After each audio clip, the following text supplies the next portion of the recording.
Mid day meal কর্মসূচিতে এবার কঠোর অবস্থানের বার্তা দিল সরকার।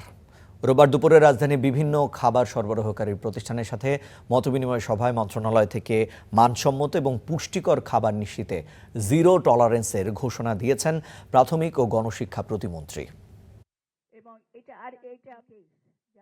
দেশের ১৫১টি উপজেলায় ৫,৫০০ কোটি টাকার pilot project mid day meal. কিন্তু সম্প্রতি প্রাথমিক বিদ্যালয়ে এই কর্মসূচিতে নিম্নমানের খাবার সরবরাহ এবং সেই খাবার খেয়ে শিশুদের অসুস্থ হওয়ার ঘটনায় তৈরি হয়েছে ব্যাপক আলোচনা সমালোচনা।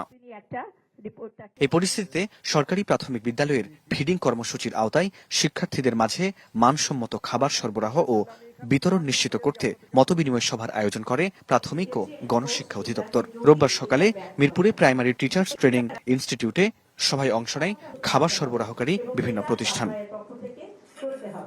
সবাই মাঠ পর্যায়ের নানা চ্যালেঞ্জের কথা তুলে ধরেন সরবরাহকারী প্রতিষ্ঠানের প্রতিনিধিরা।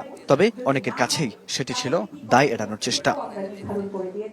সরবরাহকারীদের বক্তব্যে সন্তুষ্ট হতে পারেননি প্রাথমিক ও গণশিক্ষা প্রতিমন্ত্রী ববি হাজ্জাজ। তিনি বলেন, শিশুদের নিয়ে কোনো ধরনের পরীক্ষা নিরীক্ষা চলবে না। মানসম্মত খাবার সরবরাহে ব্যর্থ হলে সংশ্লিষ্ট প্রতিষ্ঠানের বিরুদ্ধে কঠোর ব্যবস্থা নেওয়া হবে বলেও হুঁশিয়ারি দেন তিনি।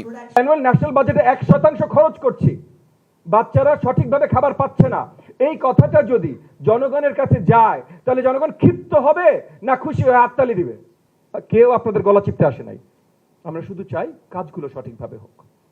আপনারা যদি একটা জায়গায় সঠিকভাবে সাপ্লাই দিতে না পারেন তাহলে will find somebody else who can, but আমরা আপনাদেরকে ভিক্টিমাইজ করতে আসি নাই। সবাই মিলে সুন্দরভাবে এই কাজটা বাস্তবায়ন করব। এদিকে প্রাথমিক ও গণশিক্ষা অধিদপ্তরের মহাপরিচালক জিরো টলারেন্স নীতির কথা জানিয়ে বলেন, যে খাবার নিয়ে অভিযোগ থাকবে না, কেবল সেসবের বিল পরিশোধ করা হবে। ফুল এটা কন্ট্রাক্টটাকে আমরা বাদ দেব। খুব এটা গুরুত্বের সাথে নেবেন যে আমরা এই কাজটা আইনের ভিত্তিতেই করছি, আইনের বাইরে না। আমাদের যে কন্ট্রাক্ট আছে কন্ট্রাক্টের মধ্যেই এই বিষয়টা উল্লেখ করা আছে।